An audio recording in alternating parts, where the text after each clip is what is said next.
So after a long wait, J.K. Dobbins has his new home with the Los Angeles Chargers. He signs a free agent contract with the team to join Gus Edwards in what looks to be a very run-heavy offense under offense coordinator Greg Roman, ultimately under head coach Jim Harbaugh. This is the Fantasy Sports Boss. Guys, hit that subscribe button if you're new to the channel. All right, took a little bit of a break. I don't know if you guys were noticing. I didn't put up any content the last couple of weeks because I was finishing up the 2024 Fantasy Sports Boss Fantasy Football Draft Guide, which is available for purchase. You can use the link on the homepage to purchase both versions of the draft guide, the guide that's pre-NFL draft and the guide that will be updated after the NFL draft. So I've already sent out the first batch of draft guides for those who purchase, $20 for both versions. It's ebook format, not a paperback book, so I can get it to you instantly.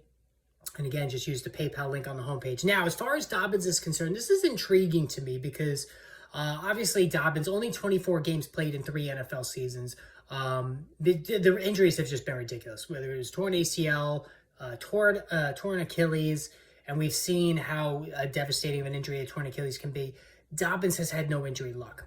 But when he is on the field, those 24 games he was on the field for the Baltimore Ravens, he was downright electric. 5.8 yards per carry average, which is just absurd. Like, that is just out of this world, you know, speed, acceleration. That's what Dobbins has. Played at Ohio State, a school known for putting out really good high-end running backs into the NFL.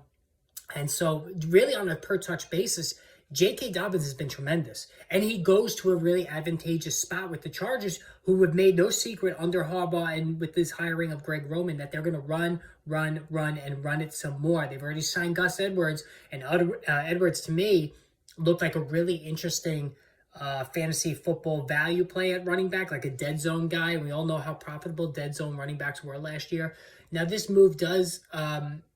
it's a recreation of what they had in Baltimore between the two of them, but this does hurt Edwards to an extent, but he still should be in line to get all the goal line carries. And then not to mention Blake Corum, his past connection with Jim Harbaugh, did they draft him as well? So again, for the reasons that I'm down on Justin Herbert and really the passing game, you know, whether Malik Neighbors ends up there or not, I mean, he'll have value. But this is going to be as run-heavy a team in the NFL as you can get. Dobbins, I've kept it open on him just because of his unbelievable speed. Now, that being said, coming back from a torn Achilles is just death. I mean, look what happened to Cam Akers. I know he had that little burst when he first came back, but he was awful last year. His career already looks like it's over. Very, very few success stories there. So, I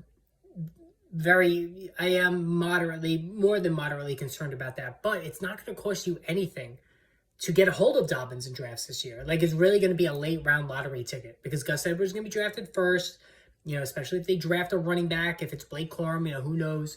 But I think he absolutely is worth drafting late, catch lightning in a bottle. He could catch the ball. I know he wasn't utilized in the passing game. No Ravens backs are ever utilized in the passing game. We've talked about that a million times about running quarterbacks not throwing to the running backs, but I think Dobbins certainly proved in college he can catch the ball, and the opportunities he's gotten in the NFL, he has done a good job catching the football. J.K. Dobbins is intriguing to me as a very late round flyer. What do you guys think of J.K. Dobbins? Post in the comments section.